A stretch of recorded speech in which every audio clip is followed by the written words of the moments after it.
আয় আয় আয়, দেখলে তোমরা কি সুন্দর চলে আসলো, দেখবে আয় আয় আয় আয় আয় আয় আয় আয় আয়।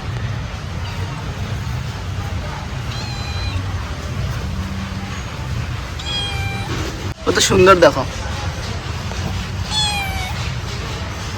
একদম ছোট্ট ছোট্ট, দেখলে তোমরা কত সুন্দর। তো গাইজ দুপুরের খাবার দাবার করে এখন বেরিয়ে পড়েছি হচ্ছে মায়াপুর যাওয়ার জন্য। আর এখন যাব হচ্ছে আমরা খড়ি নদীর ঘাটে। আসলে আমার পিসির বাড়ি হচ্ছে স্বরূপগঞ্জে, নবদ্বীপে নয়, নবদ্বীপে বোয়ালঘাট থেকে গেলে আমরা যেতাম হচ্ছে একদম ডিরেক্ট মায়াপুরের ঘাটে। কিন্তু যেহেতু স্বরূপগঞ্জে আছি তাই জন্য আমাদের এখন যেতে হবে হচ্ছে যে খড়ি নদীর ঘাটে। আর এই চশমাটা কিনেছি হচ্ছে বড়বাজার থেকে। তো কেমন লাগছে তোমরা অবশ্যই এখন কমেন্ট করে বলো। আর আসলে এটা নিয়েছি এডিটিংয়ের জন্য, কারণ তোমরা জানো যে এডিটিং করার সময় যে ব্লু লাইটগুলো পড়ে ফোনের জন্য, ফোন থেকে যে ব্লু লাইটগুলো আসে তার জন্য চোখে এফেক্ট করে। তাই জন্য এই চশমাটা কম দামে পেয়েছিলাম বড়বাজারে, তাই জন্য এটা নিয়ে নিয়েছি। তো এটা হচ্ছে স্বরূপগঞ্জ হুলোর ঘাট। যেহেতু এটা খড়ি নদী, অনেকে এটা খড়ি নদীর ঘাট নামেও চেনে, যেটা আমি জানতাম। আসলে এখন এটা কাউন্টারের উপরে লেখা আছে যে স্বরূপগঞ্জ হুলোর ঘাট।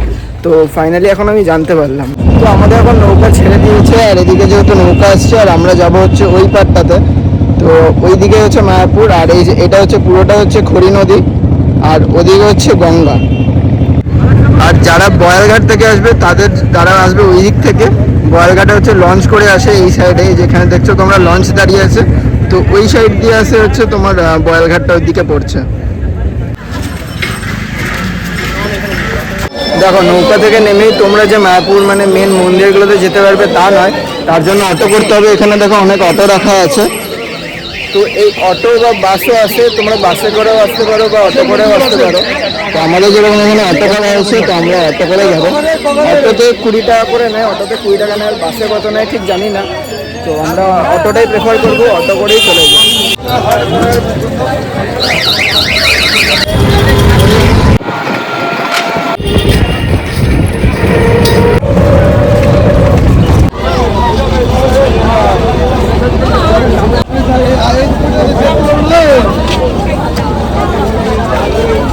তো আমরা এখানে তিলক কেটে নিলাম, আর এই সামনে হচ্ছে ইস্কন মন্দির। তো এবার আমরা একটু পরে কিছুক্ষণ পর ঢুকবো। আগে এখানে সবাই এখানে তিলক করে নিয়েছে, এই যে দাদা পড়েছে, মা পড়েছে, বাবাও এখানে পড়ে নিয়েছে। তো এবার আমরা এখন ভিতরে ঢুকবো। তো এই হলো ইস্কন মন্দির, আর এখানে হচ্ছে ফোয়ারা চলছে, আর এটা প্রত্যেক দিন চলে। আর ওইদিকে একটা মন্দির আছে। প্রচুর দর্শনার্থীও ভিড় করেছে, মানে ভিড় জমেছে, প্রচুর দর্শনার্থীও এসছে, সাথে আমরাও এসছি। দারুণ লাগে জায়গাটা, এত দর্শনার্থী এসছে যে খুবই সুন্দর লাগে জায়গাটা। আর মায়াপুর এখন মানে বৃন্দাবন যেতেও ইচ্ছা করবে না যদি ইস্কনটা তৈরি করে। আমি ভেবেছিলাম যে ইস্কন তৈরি হয়ে গেছে, দেখতে যাবো, বাট ইস্কন এখনও তৈরি হয়নি। ইস্কন তৈরি হতে এখনও দেরি আছে। আপাতত এইগুলো এখন এত মন্দির আছে, তো আপাতত এইগুলো দেখেই মন ভরাতে হবে। তো মন ভরাই এগুলো দেখে এখন দেখো দর্শনার্থীর কত ভিড়। গাইজ এই লাইনটা যে তোমরা দেখতে পাচ্ছ, আর এটা শুরু হচ্ছে এখান থেকে। তো এটা হচ্ছে ওই মন্দিরটাতে যাওয়ার জন্য, মানে কত বড় লাইন একবার তোমরা ভাবো। তোমাদের আরেকটা জিনিস দেখাই, দেখো এখানে রঙ্গোলি তৈরি করা হচ্ছে। প্রত্যেক শনিবার নাকি এখানে রঙ্গোলি তৈরি করা হয়, মানে প্রত্যেক শনিবার, মানে যে শুধু দোল উৎসব বলে যে রঙ্গোলি করা হয় তা না, প্রত্যেক শনিবার এখানে রঙ্গোলি করা হয়।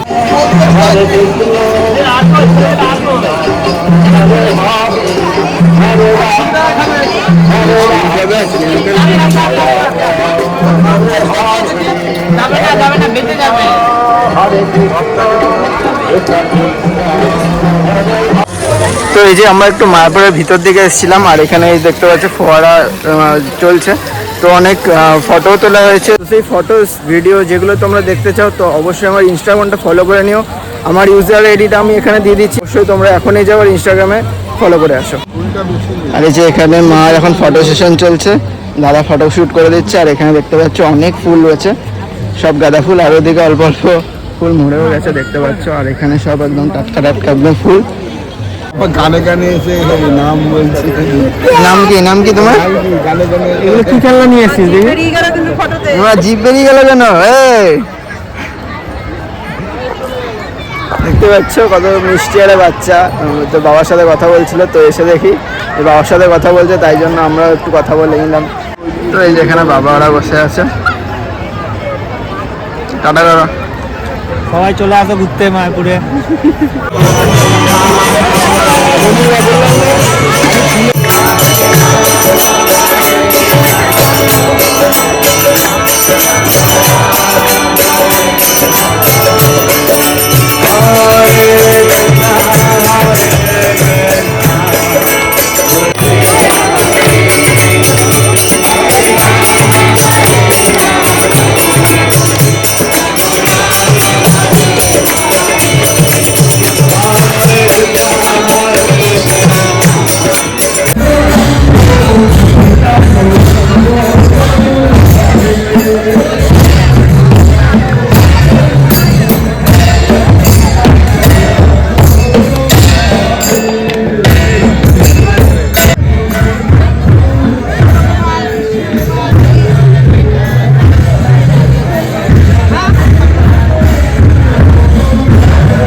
এতক্ষণ যে ভিডিওগুলো তোমরা দেখলে, হ্যাঁ এটাই হচ্ছে মায়াপুর। মানে এত সুন্দর সব কিছু, হাতি আসছে, তারপরে তোমরা দেখলে হরিনামও হলো। তো এটাই হচ্ছে মায়াপুর, নবদ্বীপ শ্রী মায়াপুর ধাম। আপাতত আমাদের এখন মায়াপুরের মানে ভিতরটা ঘোরা হয়ে গেছে, মানে ওই সাইডে যে মাঠের ওই সাইডগুলো মন্দির টন্দির ওই সাইডটা আমাদের ঘোরা হয়ে গেছে। এখন আমরা এখানে অনেক দোকানপাট আছে তোমরা দেখতে পাচ্ছ, তোমরা এখান থেকেও কেনাকাটি করতে পারো, বা বাইরে অনেক দোকান আছে ওখান থেকেও তোমরা কেনাকাটি করতে পারো। আর দেখতে পাচ্ছ আমার তিলকটা নেই, কারণ এত ক্লান্ত লাগছিল যে চোখে মুখে একটু জল দিলাম, তাই জন্য এখন একটু ফ্রেশ লাগছে। তাই জন্য আবার মানে ভিডিওতে আবার একটু এনার্জি দিতে পেরেছি, কারণ খুবই ক্লান্ত হয়ে পড়েছিলাম আর দুপুরে ঘুমাইনি, তাই জন্য যা হয় আর কি, তাই জন্য একটু চোখে মুখে জল দিলাম।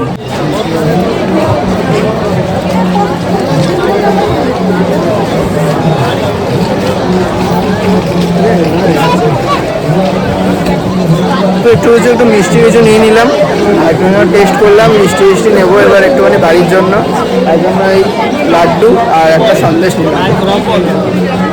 বল কি বলছিস? এসব তোমরা সবাই খেয়ে যাও প্রসাদ। না বলে এলো এখানে চলে আসো যারা যারা খেতে চাও, মানে আর এখানে ভালো একটু দাম বেশি আছে, কারণ যেহেতু এটা ভিতরে ওই জন্য একটু দাম বেশি আছে।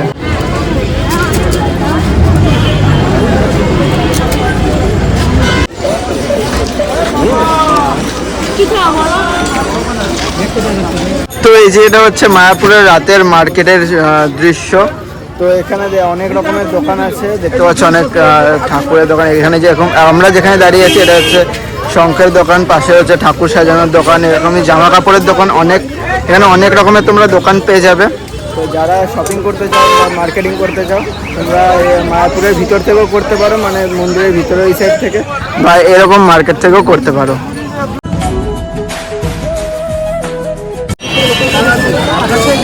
তো মা এখন এসছে একটু গোপীগণের ড্রেস দেখতে, যাই না কাকে দেবে, তাও দেখছে মা একটুখানি দেখুক।